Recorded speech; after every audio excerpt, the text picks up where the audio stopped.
So ayan, magandang tanghali po mga kababayan, at narito na po yung pinambili natin doon sa Digos, at yung dalawang pintuan po ay nandito na po, at siguro kahapon pa ito dumating kasi wala kami dito kahapon.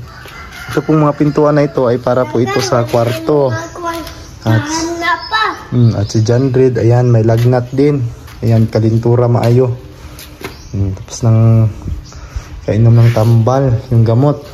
At ito na po yun, at ito na po yung shower na pinabili ni Ma'am Sidiki.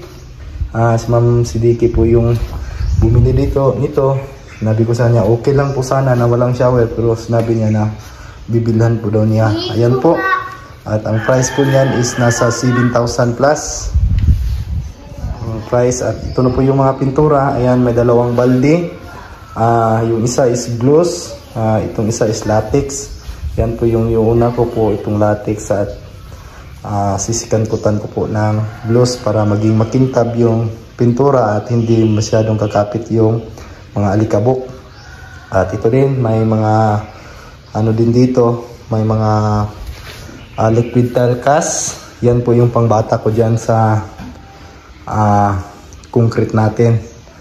At ito may binabili din akong 24 na piraso po ito. Kasi ang bawat laman po ito ng isang karton is 12. Ayan. Tapos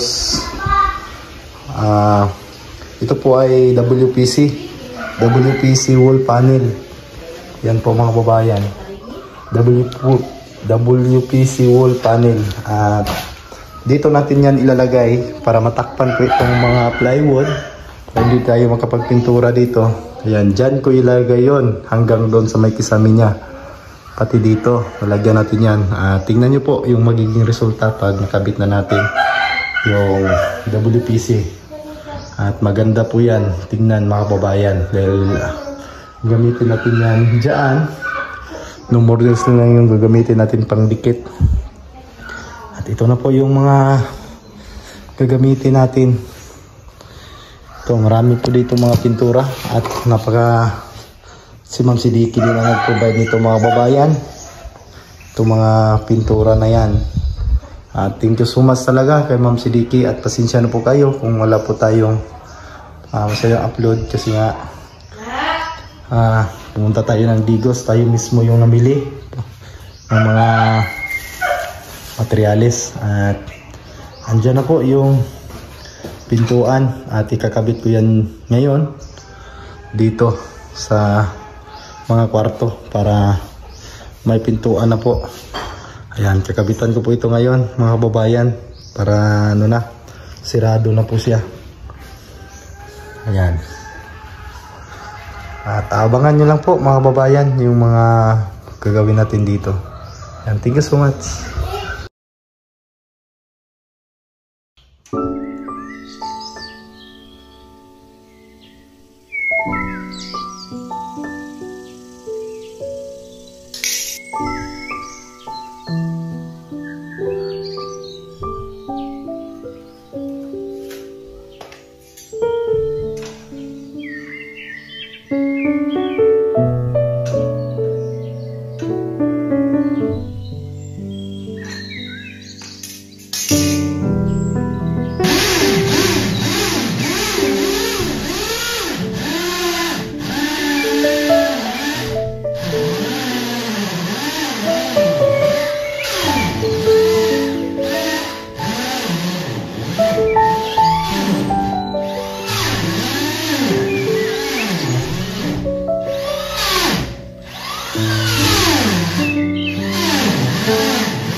So ayan, magandang hapon po mga kababayan, at pagkarating namin dito at walang pahinga, at ito na, kinabit ko po ang pintuan dito sa kwarto.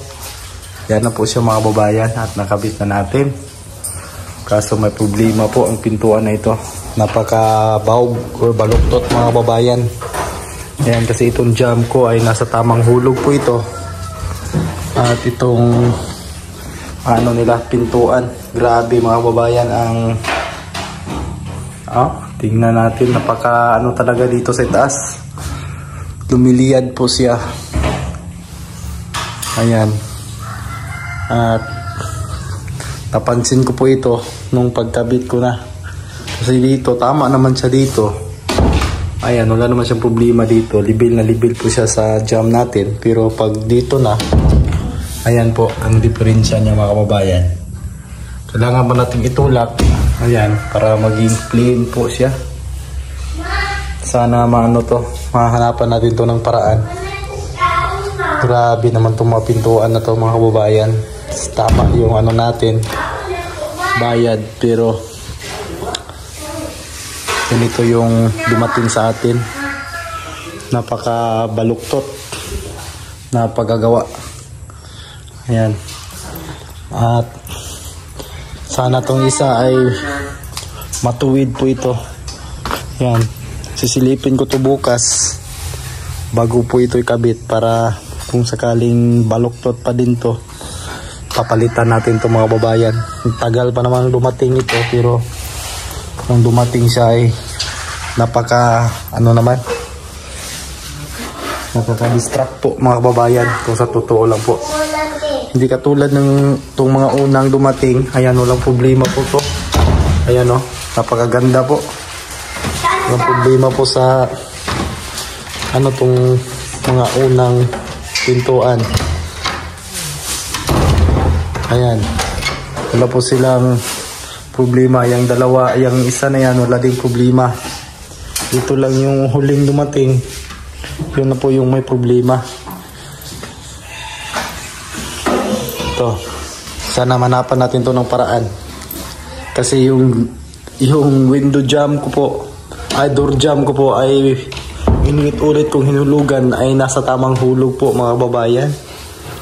Ayan, ito tapos sa tamang hulog po siya, pero pag sinira natin, yun o, napakalaki diferensya. Sa baba ay pantay po siya, libil po siya dito. Pagdating dito sa itaas ay hindi na po. Kailangan natin siyang itulak ng paganyan para malak.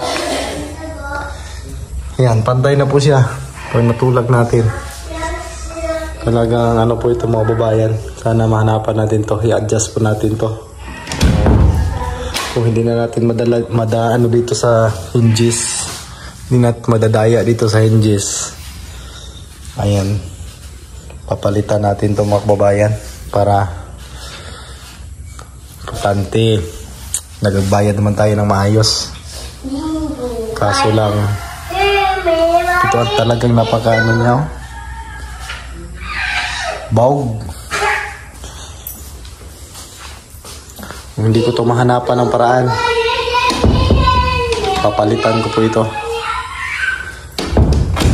Yan o, lock na lock pag kailangan pa natin itulak. Sana yung isa hindi, para to dito mga babayan, para dito. Yan, at ito na po, nandito na po mga pintura. Yan, yung mga materialis na, at sunod natin to dito sana. Ayan o, napaka ano pa dyan, wala pang kisame. So wala tayong trabaho ng ilan-ilan na yung trabaho natin ngayong linggo, kasi may ano tayo ginagawa. Yan.